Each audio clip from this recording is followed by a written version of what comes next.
Welcome guys. There was a best of 9 show match between Nili and Zupe recently, and one of the games was Arena.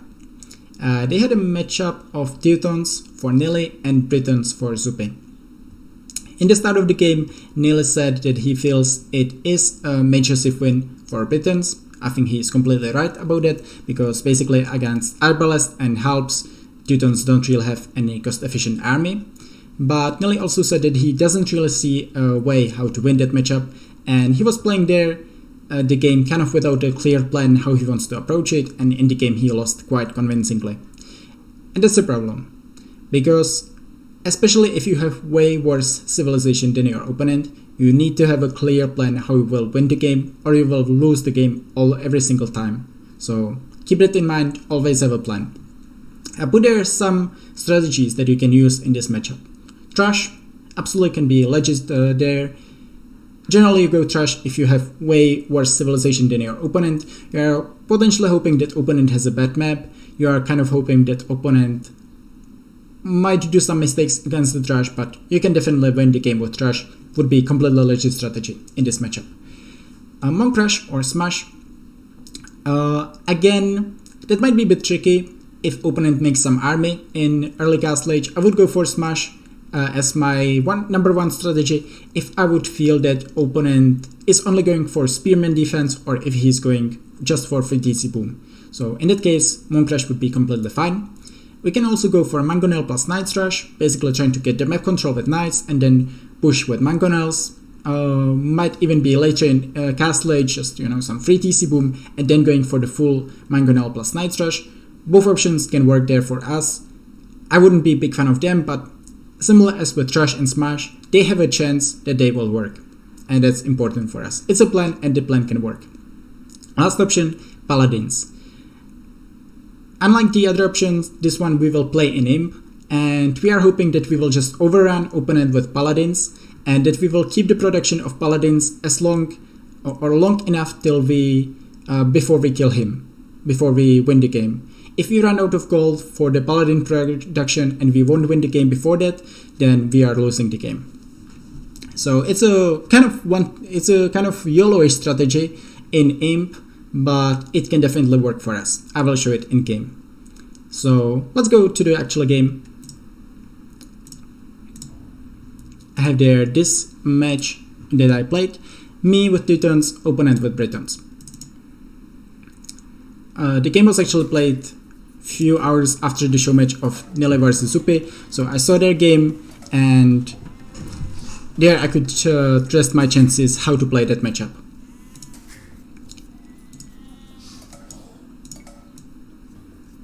So first of all, about the maps. My map, forward gold, and that's a big problem, because forward lane gold means that I might not be able to get the full Paladin production, because opponent might be pushing into my main gold, especially with Arbalest that have like 10 range.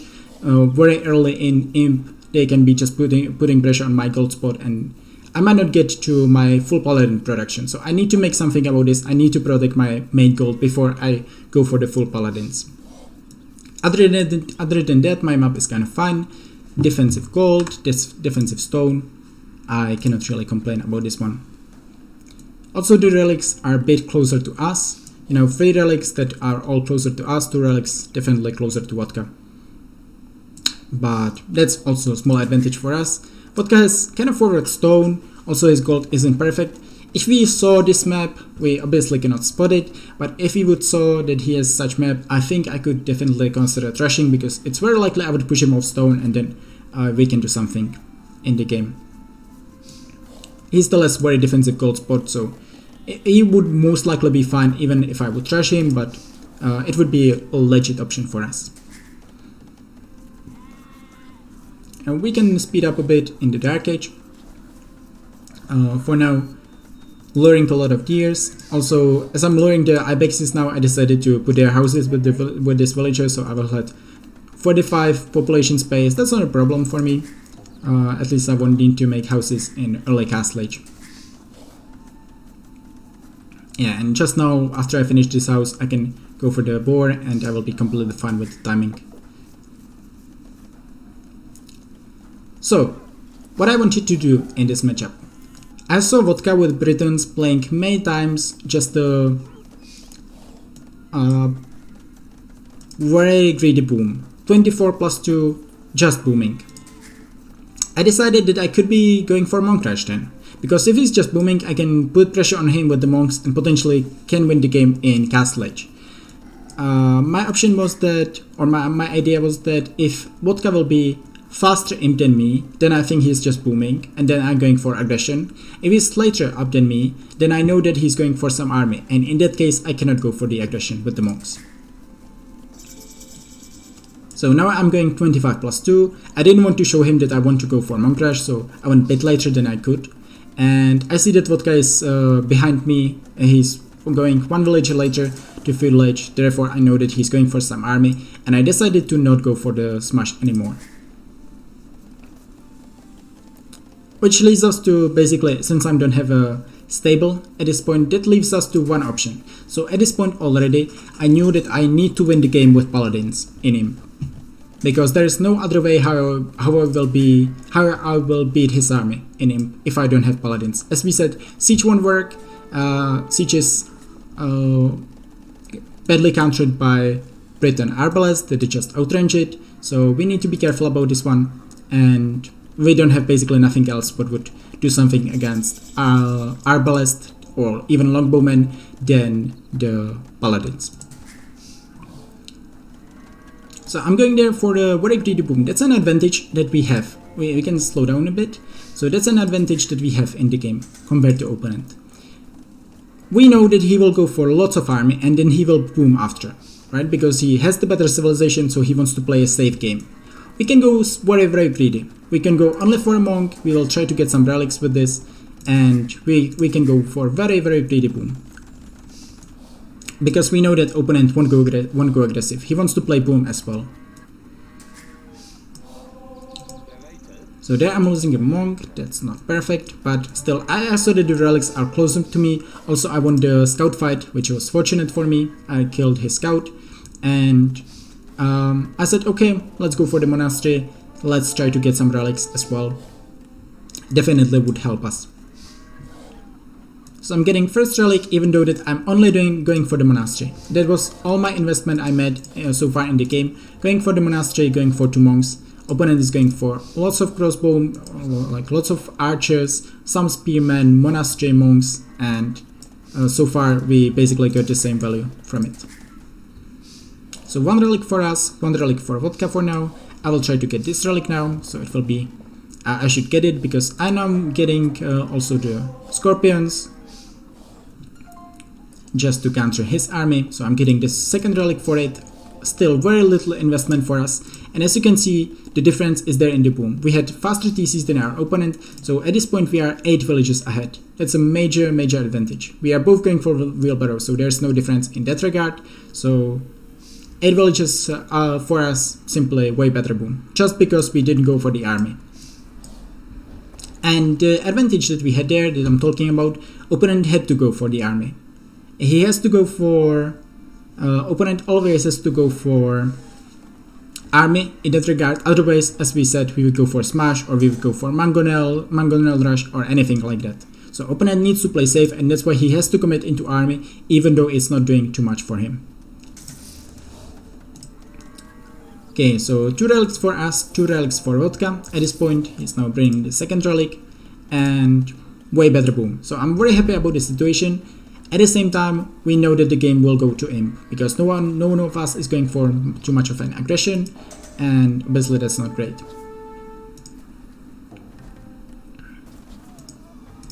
Okay, I'm losing there the monk. I think I could have saved this, or I could go more closer to the walls. After all, wasn't perfect there, but still I traded 1 monk against like 5-6 archers, 2 spearmen, so that was a great value for me.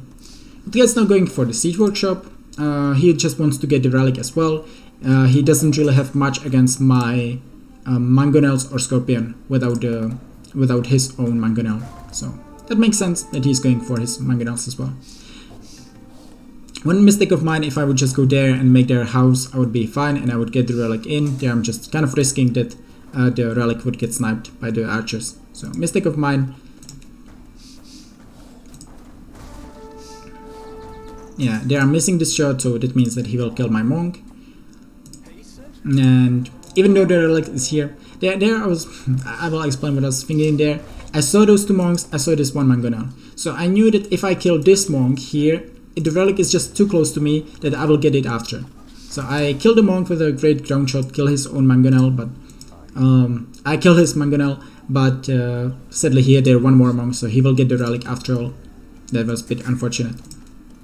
I definitely could play it in a way that I would get the relic myself. I would have already resources to go imp. As you can see, already have the footy go, but as I had to commit way more into siege than I expected, and into mangonels and into monks, simply my uptime will be a bit delayed there. But it's completely fine. We need a big boom for the paladins, and at this point we already know that we only have to go for paladins, nothing else works. We still have better boom. Vodka added 4 TC, a bit faster than us. We had 3 TC both for quite some time, and now he's going faster aim than we are. But we got the 4 TC now as well, and that's general rule. If you want to go for paladins, try to get 4 TC boom. You know, start with 3 TC, but then try to get the 4 TC. It will always help for the paladin production, because you need a lot of resources. So what situation we have there? Better boom for me, 2 relics, 3 relics for Vodka. We can say somewhat of map control, slightly worse boom, but faster in time. Kind of even game, except that in imp his civilization is way better. So we need to be careful about this one.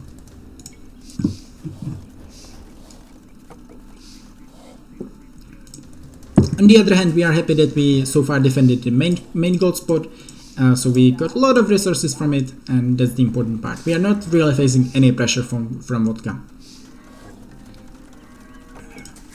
And now I decided, okay, I cannot go just for paladins, because by the time I would get paladins, he would likely start pressuring my main gold spot, and without the main gold, I simply won't have the gold for paladins. So first of all, I need to go there for some skirmishers maybe, and try to defend for a while with skirmishes before I switch into full paladins. So that's my play there.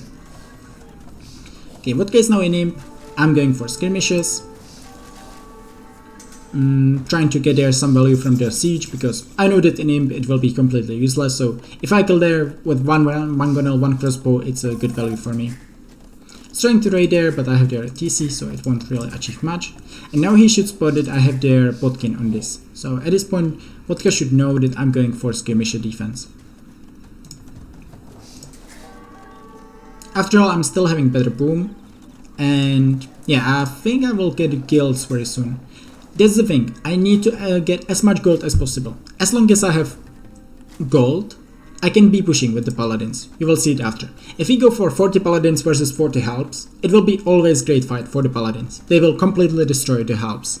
But it's far from cost efficient, because halbs are cheap, and it's yeah, they are cheap and they don't cost gold. Paladins cost tons of gold, and therefore once we run out of the gold, we won't have more paladins, and then we won't be able to push him, because without paladins we cannot kill his arbalest and such. So this is all about this is all for us about winning it. Basically it's a kind of a YOLO play. For us it's all about winning the game as long as we have gold. Once we run out of gold, we lose the game. For now I'm still going for the skirmishes there. Now I also have the resources for the castle, so I will put it here just to secure a bit of my main gold there.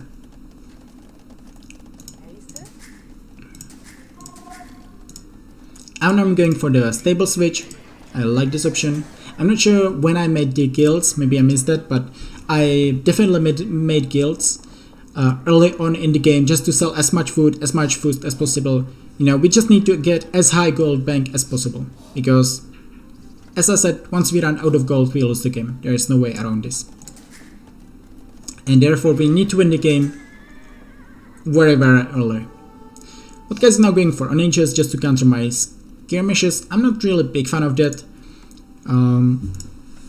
At this point he should realize that the only way for him to lose this game is against full paladin. So if I were him, I would just focus on getting as much Paraxis out there and just keep spamming helps. That's the only way how he can lose the game right now.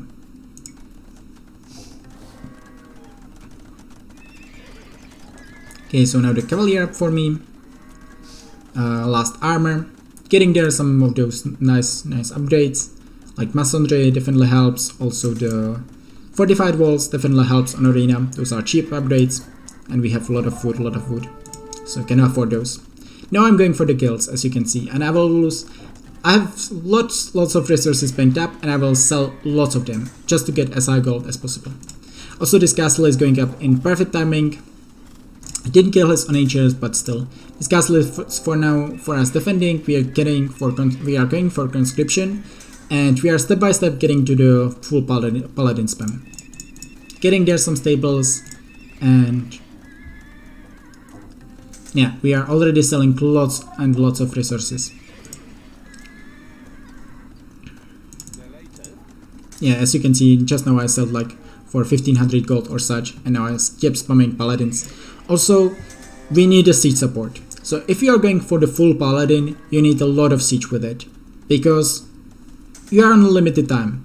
With the siege, you need to kill your opponent and also his buildings and such before you run out of gold. So not only you need paladins, but you also need the siege, and you support and you follow it right away after the fights with siege.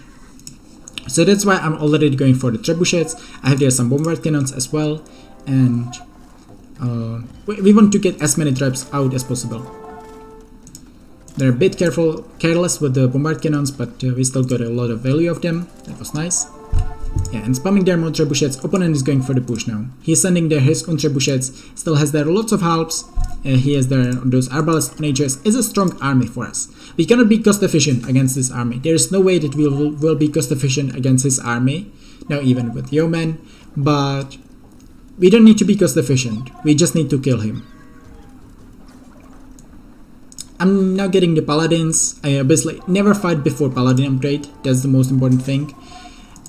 Second thing, or at least like in similar situations. Second thing, we would like to wait for blast furnace, but sadly, as I saw this castle up, Aston Castle going up, I knew that I want to push into it, and therefore I have to fight. Because if he would have, for example, Warvold, he could snap my traps, and then the game would be kind of over. Okay, so we are going there for the fight. We will kind of kill his castle, even before it's going up.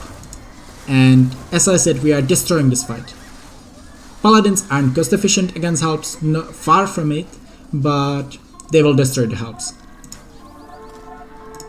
And right away we need the siege support, right away we need the forward castle. Could be even like a bit more forward. I think putting it like here would be better for us. But yeah, right now siege support, full paladin production from the stables, also the forward castle.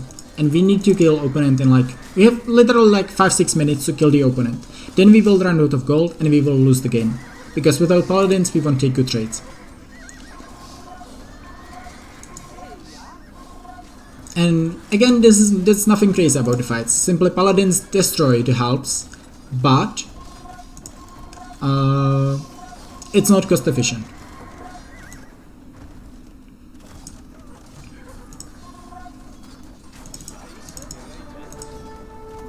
And I banked lots of resources. Basically, I banked all my gold since the start. I was banking just for the full paladin production to sustain it as long as possible. Now I will also get this gold spot, which is very important for us because that's 2k for gold, and that's again like 30 more paladins. For us, we are kind of running off this gold spot. So we are really going low on the gold. We still have quite some on our main gold, and we will try to get this gold spot as well, but there's not as much remaining after it. It kind of look dicey, right? Because I don't have there too many paladins anymore. I'm pushing there. I'm having there a good push. I have way more military than him. I have way higher population than Vodka. But yeah, if we don't have the paladin numbers, then the games won't really do much there for us. And I think mistake of us is that we were 140 villagers. At this point we would prefer to be like 120, 130, just to get as many paladins out as possible. Or as much military, even skirmishes are not doing too poorly there. They was going for the forward castle, he sniped the villagers, I was sending there more villagers, and yeah, didn't really work out. But still, we are pushing there now. We have their skirmishes though. They are doing quite well and killing lots of arbalest. That's important.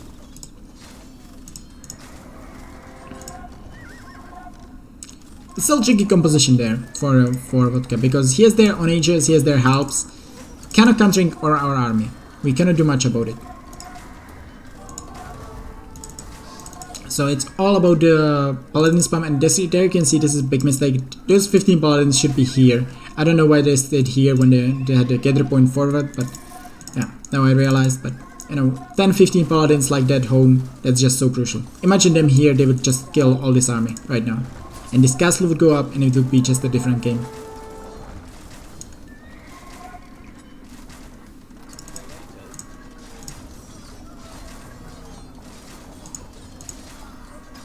So I lost this forward castle, which I think would be the GG move, because getting a castle here would just allow us to push so easily into his base.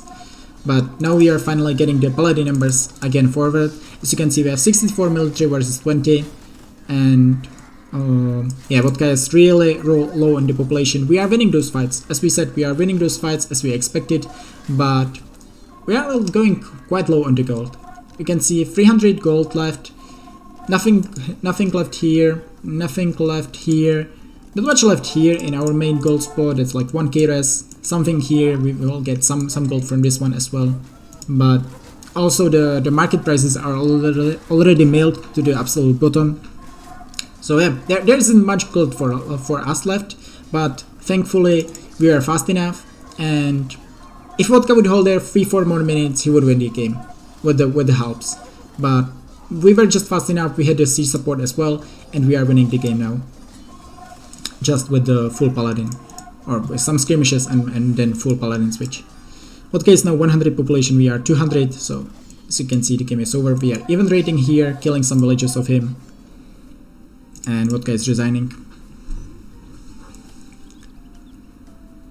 So what happened there? We had two different plans kind of. First we were thinking, okay, we might go smash.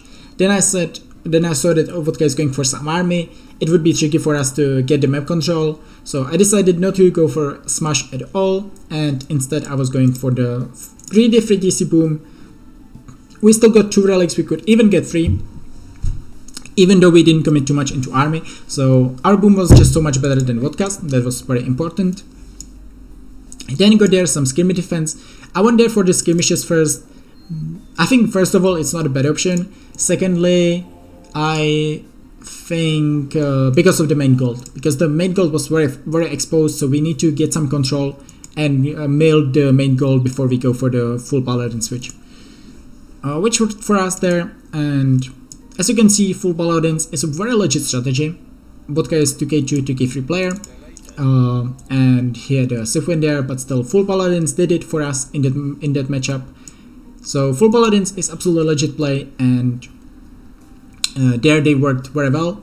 Always need to keep in mind that you are on very limited amount of time with the gold. Try to get as much gold as possible for this play. And you also need the siege support, because without the siege support you just won't push fast enough and opponent will outrun you with the helps after all.